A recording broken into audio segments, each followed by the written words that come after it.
Cody had been buzzing with excitement all day. He could barely sit still, waiting to meet his baby sister for the first time. When the moment finally arrived, he flung open the door to the hospital room with a chest full of wonder, and immediately something seemed off. His wide eyes darted to the crib, and a curious frown replaced his previous grin. In his tiny hand, he pointed. "Dad! Dad, come quickly!" Mark raced over. What he saw stopped him cold, a tiny red light blinking steadily on his newborn daughter's collar. Pulling back her blanket, he lifted a palm-sized transmitter from around her neck. His blood ran cold. No hospital-issued device, no explanation, just a silent, blinking mystery. Clutching the gadget, Mark's mind spun. How did it get there? And why? Cody stared too, wide-eyed and terrified. Without hesitation, Mark whispered, "We need answers." Together, they fled down the sterile hallway to the nurse's station. The nurse behind the counter paled when Mark explained. No staff accessed that room, not for hours. Her brow furrowed in concern. She hesitated, but then acquiesced to his urgent request. They rolled back the security footage. Empty room. Then, half an hour earlier, a woman in a doctor's coat appeared, her movements furtive. She hovered over the crib, fixed something around the baby's neck, and froze, staring straight into the camera before slipping away. The nurse's voice trembled. "That coat! She doesn't belong here. I don't know who she is." Mark's heart pounded for his daughter's sake. He couldn't waste another moment. He grabbed Cody's hand and bolted for the nursery. They burst in. The crib was empty. "She's gone!" Cody sobbed. Panic surged in Mark's chest as he dashed through the fluorescent-lit corridors, heartbeats slamming in his ears. Every shadow felt sinister. Finally, he reached his wife's room. Relief flooded back. Their daughter lay peacefully in her mother's arms, fast asleep. Mark swore then he'd stop whoever had nearly taken her. His wife's eyes mirrored his fear as he cradled their baby. "We have to find her," she said, voice sharp and resolute. Cody, brave despite his tears, pointed toward a window across the hall. There through the glass stood the same woman. She moved among cribs in another room. Mark's breath caught. "Stay here," he murmured, his voice steel. Then he pounced. "Stop right there!" he roared. The woman paused, stared straight at him, and bolted. Suddenly, the clean corridors became a battlefield. With hospital beds overturned and carts flung aside, his chase turned desperate. She darted faster, Mark hot on her heels, until he tripped over a cart and hit the floor hard.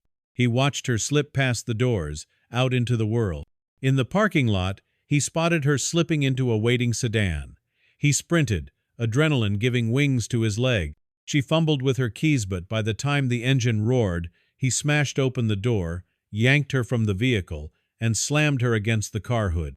His voice shook as he demanded answers. "Who are you? What have you done to my daughter?" Hospital security rushed over and subdued her. Mark used the moment to call the police. 2 cruisers barreled in minutes later. Officers cuffed her immediately. Exhausted, Mark handed over the tiny transmitter, watching anxiously as a police tech inspected it. "This isn't just a tracker," the officer explained. "It's advanced surveillance tech, GPS, camera hack, alarm, silencing. It's how this gang targeted families with newborns. They plant trackers before striking. Usually stolen goods are found only after the fact. But this—" Mark's heart pounded, but anger focused into purpose. They'd caught her red-handed. Now they might dismantle the whole operation. "What if we bait them?" he suggested. The officer looked surprised, intrigued. "Place the tracker in your house," Mark pressed. "They'll come for it." The officer nodded. He was hooked. "If you stay safe, we'll interview you. But yeah, this could work." And so father and officer set up surveillance at Mark's home. A decoy tracker laid out, hidden cameras primed, police ready. Night fell. In 3 hours, 2 hooded men crept up the walkway. They slipped in, alarms silent, flashlight cutting through the dark. Mark watched from the van, heart pounding. At the sign, "Police ducks out," descends on the house. In moments, both intruders are cuffed, surprised, defeated, though one jumps out and bolts. Mark doesn't hesitate. He intercepts the fleeing man at the van, pinning him to the pavement with pure, protective fury. Police arrive seconds later. All 3 suspects hauled away, handcuffed.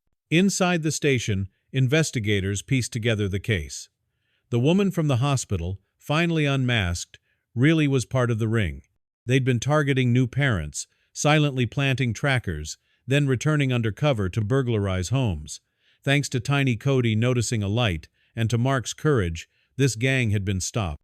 A week later, the family receives an anonymous invitation. Meet at the station.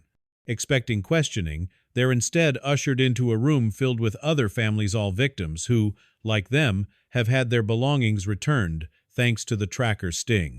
The captain steps forward with a plaque. To the Sawyer family heroes among parents. The room erupts in applause. Tears well in Mark's wife's eyes. Cody beams full of pride. Mark holds them both, heart full. The officer shakes his hand. You saved others too. Thank you. That night, as they drove home under a calm, starlit sky, Mark looked at his wife and son in the mirror. We're safe, he murmured. She nodded, wiping away tears. Thanks to you, to him. At home, they tucked baby and toddler into bed. Mark kissed his daughters goodnight. Then, in the silence, he whispered a promise. No one hurts our family, not while I'm here. From a blinking light to a hospital chase, a high-speed pursuit, and a vigil for parents everywhere, it was one night that changed everything. A family nearly torn apart, saved by a boy's curiosity, his father's love, and their unwavering courage to protect the most precious bond of all.